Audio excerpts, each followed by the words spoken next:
Testing the audio. Welcome back everyone to Jake's Hot Takes, or at this rate just Jake's Takes, because a lot of these aren't hot at the moment. Maybe we'll get controversial. Basically, I did one of these videos a long while ago and it gave me an opportunity to talk directly to you guys. I loved it, it was super comfortable, and so I'm doing it again. It's when I look at some of the comments from my previous videos over the year and we have a little talk about them. Vortex Gaming asks, fairly recently, thoughts on Kengan v Baki. I'm assuming he means Kengan because this is on the Kengan video. I am very excited for Kengan Ashura versus Baki. It's a comparison everyone has been making for the longest time. It's always been a massive debate, you know, which is better, Kengan Ashura or Baki. Everyone has their kind of own opinion on it. Kengan, as far as I'm aware, only exists because of Baki existing. I will be a devout Baki fan as much as I love the martial arts shown in Kengan because it's very much based on mixed martial arts. And I think merging these two universes is the best thing you could possibly do to keep the fan base alive. Yeah, it's such a sick idea. Obviously, when it comes out, I'm gonna make a video just covering the entire thing. It's gonna be jokes because, let's be honest, you can't take it seriously. You just can't. It's Baki. Baki is like the epitome of just hilarious, over-the-top ridiculousness, and I love it so much because it simply doesn't care. It's just fun. And I guess you have the more serious nature of Kengan, so I'm really interested in how they're gonna merge these worlds. Very excited, very excited. Okay, next comment. From Sean, I like both, but Kengan handles its side characters and overall character development of both main and side characters better than Baki. Baki feels like a martial artist's fever dream turning into a comedy. Yeah, yeah, fair. Baki is naturally more goofy. That's kind of weirdly why I like it even more. The character development in both stories is like completely different because in Kengan you have the characters emotionally develop, okay? They change quite a lot over the series. And then you have Baki's characters. They can change emotionally a little, I guess. Maybe they get humbled a little bit. But the majority of the changes which happen to them are literally just physically, okay? I mean, people have their limbs replaced. People lose limbs, people become stronger, they can do more outrageous feats, which completely denies the physics of reality. You know, it's that kind of development. So if you do want a more grounded show, Kengan is definitely the better option. Baki is just, yeah, fever dream. That's a great way of putting it. This is very interesting. So on my Avatar video, when I first watched The Last Airbender, I got a lot of comments saying that I should not watch Korra. I haven't watched Korra yet, okay? I've been ridiculously busy. But like G-Tex, he says you can absolutely wait to watch Korra. Life in a Hole. We don't talk about Korra. What is wrong with Korra? That's the question. All I've heard is that Korra is a very different character from Aang in terms of her being, I guess, a lot more capable initially. She can do way more. Maybe she has a completely different demeanor to how she carries out her responsibilities. Is that gonna make me dislike the show? No, I think from what I've heard, nothing seems like a deal breaker. Okay, it's just very different vibes, and that is completely natural because they're different characters. It could be the possibility that people have it in their heads where they got so attached to Aang and the wholesomeness of Aang and how nice Aang is as a person, and then you transfer over to someone completely different and it's like, you will never be him. That's just the benefit of going into this way later on. I don't have that nostalgia, I don't have that connection to the source material as other people do. So when I jump into Korra, I might be able to see it in a different light.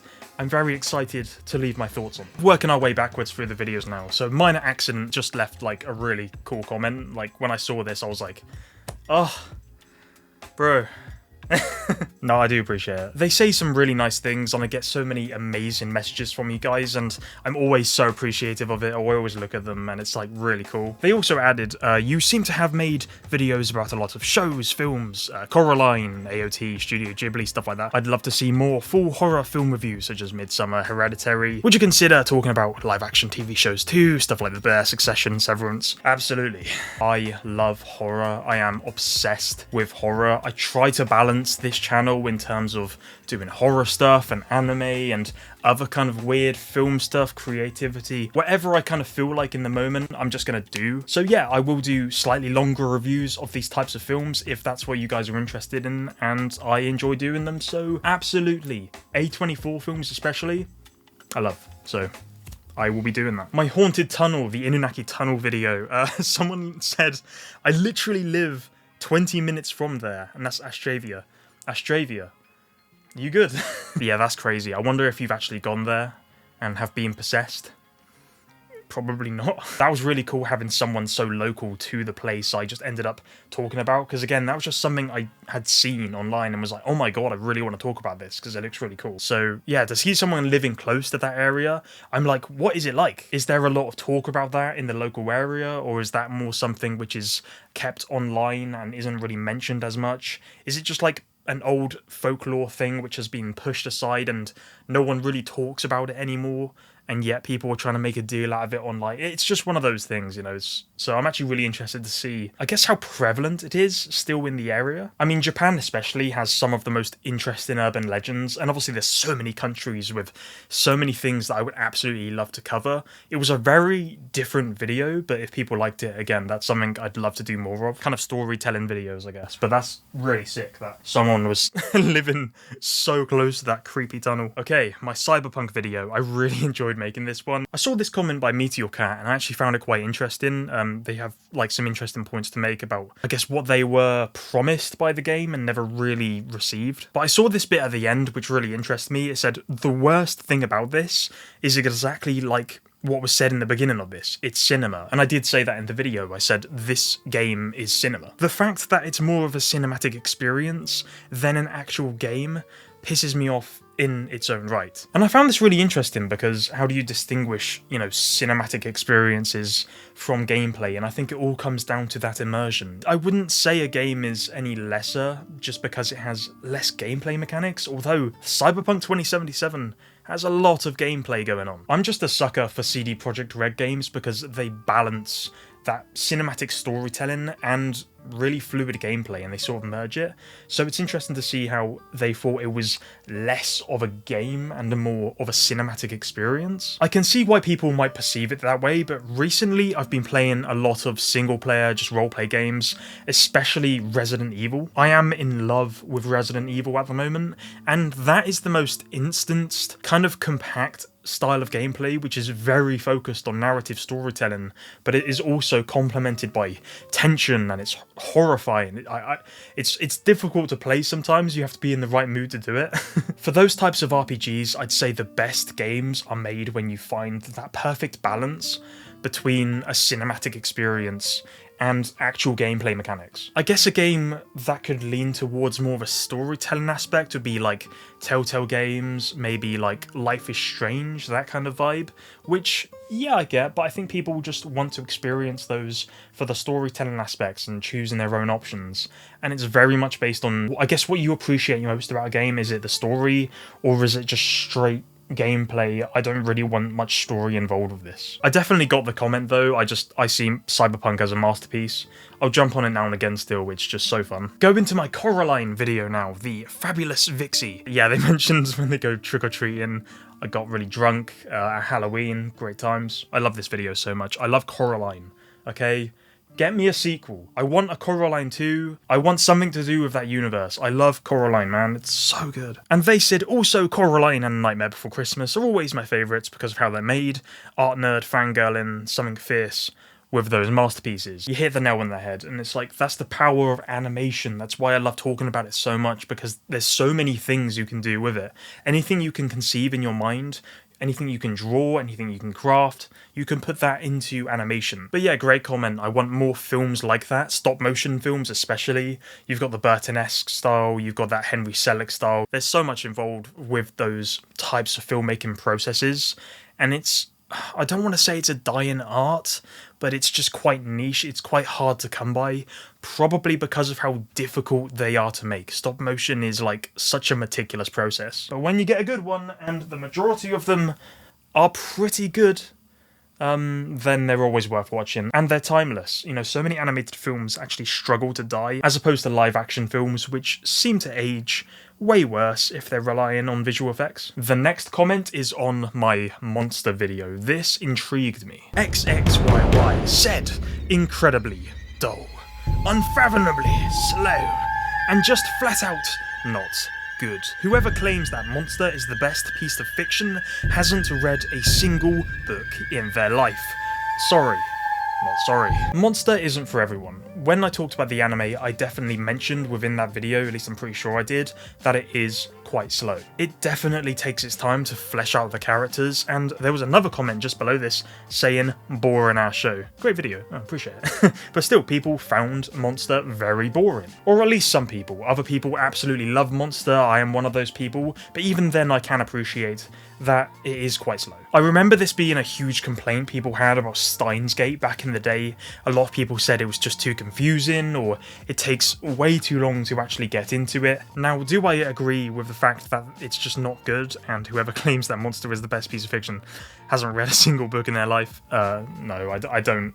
I can't agree with that, I'm sorry. I think it is good. I think just having a slow narrative doesn't make anything necessarily bad. It's not a deal breaker for me. If it was shorter to them, would that have been better? My guess is probably so, because that's the only issue they seem to pick up on it. So do I think Monster is the best piece of fiction of all time? No, it's not the best, but anyone who did think it was the best, they can definitely still appreciate the style of storytelling it tries to do. I think it is still a very intelligently written piece of work. And clearly a lot of people liked it because the original series won countless awards. People were massive fans of it. It's sold everywhere, and it ticks off those boxes you would want from a successful story. It has complex characters, it has really great tension, it has an amazing villain. There's so many great aspects of Monster, I just can't possibly say it's even bad, like in the slightest. A lot of people I've even heard in the comments or have talked to about Monster as a show say it warrants a remake,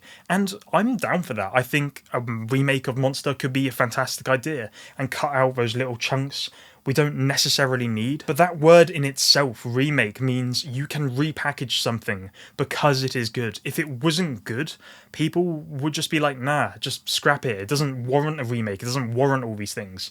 But people do want to see it come out again. We've seen shows that work really well, those cat and mouse chase style shows.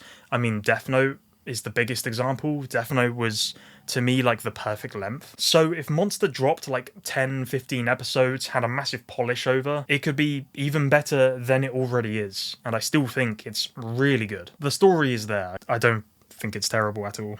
Boring? Fair. You know, that's a fair opinion. Go into one of my less popular photography videos. Hannah says, wow, some of his pictures look like paintings to me. It's very beautiful. I also love the music of Let me try that one again. Shostakovich. Is that right? Fuck. If you don't know his Symphony No. 7 or his 8th String Quartet, I highly recommend listening to it. Okay, no problem.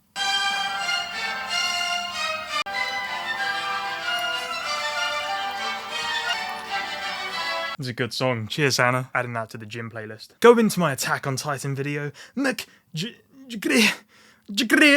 said there is only one huge, gigantic problem with this show. It is too good. It's practically perfect. From the scripts, music, directing arts, and voice acting. And that makes you see how mediocre other shows are.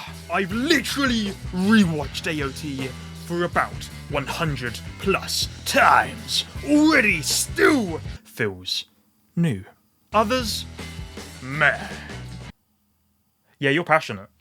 That sounds quite good. It's a pretty good show, yeah. DXRTH asked, may I ask what anime you watched after Attack on Titan? I feel afraid to start another, as I don't think I'll find something as engaging through in and throughout. Oh my god, you have hit post-anime syndrome, post-anything syndrome. You can't, what are you gonna do? Where are you gonna go? What are you gonna watch after this? I've experienced this feeling so many times whenever you finish a good game or a good series, a good film, whatever, and you're like, what is life? Where am I?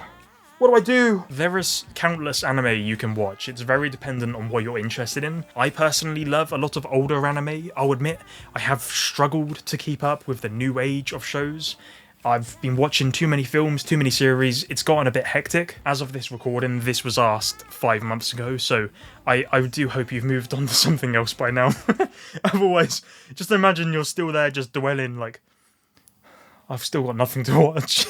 I think we are getting more Attack on Titan stuff though. It's going to be like post-war, post-Eren incident, so that will be very cool. Hopefully you can jump back into the world of Attack on Titan and have your, I don't know, I guess fix I guess get your fix. This goes to the use what you have video. It was another kind of photography, filmmaking video, and I really like this comment, it makes a lot of sense. So essentially this video was about my sort of evolution through the cameras I've been using. I now shoot on the Sony A7 Mark IV, but I've been doing photography since for a long time. So I started on like a flip phone making videos, and this is an interesting thing. I partially agree, but it primarily revolves around the factors and time of accessibility. In the 90s, we were limited to flip phones and relatively basic cameras. However, with the rapid advancement of technology, we now have a multitude of options to select from and an opportunity to upgrade. It's unlikely that most people will still be using flip phones and outdated cameras today, effectively saying people get better technology because naturally it is just far more effective and far more efficient for their lives. And 100% I do absolutely agree. It would be hypocritical for me to say that you can't move on to better technology. I literally did. I'm shooting this video on a better camera than on the camera I used to shoot videos with. And I have found over this time that the majority of people who do say you don't need these amazing cameras or this amazing technology to shoot really good content on are also using ridiculously expensive technology to shoot their own videos with. So yeah, it can be a very hypocritical climate when people tell people you don't necessarily need that. But I think the point a lot of people try to make with those types of videos is to celebrate the technology you do have and kind of optimize the amount you can do with as little as possible. Obviously, most people don't use flip phones anymore, like the phone I showed in that video, but when people say they want to make great content and they need these ridiculously expensive things, I'm here to tell you, you don't need it. You can get it to make it better, but you don't need it to show people who you are and create the things you are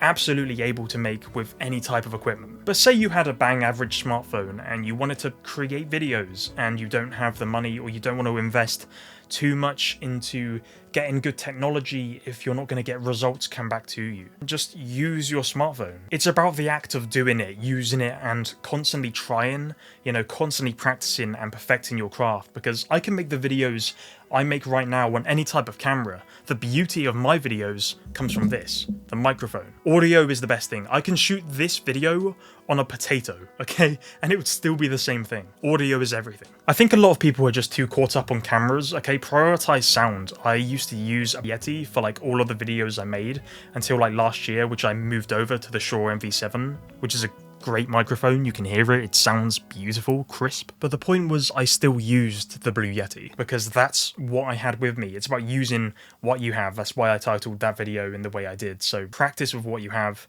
and then upgrade. That's all it was. Depends how far you want to take it. Some people could just want a good phone because for the sake of having a good phone, I don't know. Okay, I'm looking at my recording time and this is going far over what I would want, so thank you so much for watching this video. If you want to be featured in any of these, just leave a comment. It doesn't have to be on this one, it can be on future videos, and maybe I'll talk about it, I'll address it, and yeah, just see what's up. Thank you so much for watching, subscribe if you are new, and take care.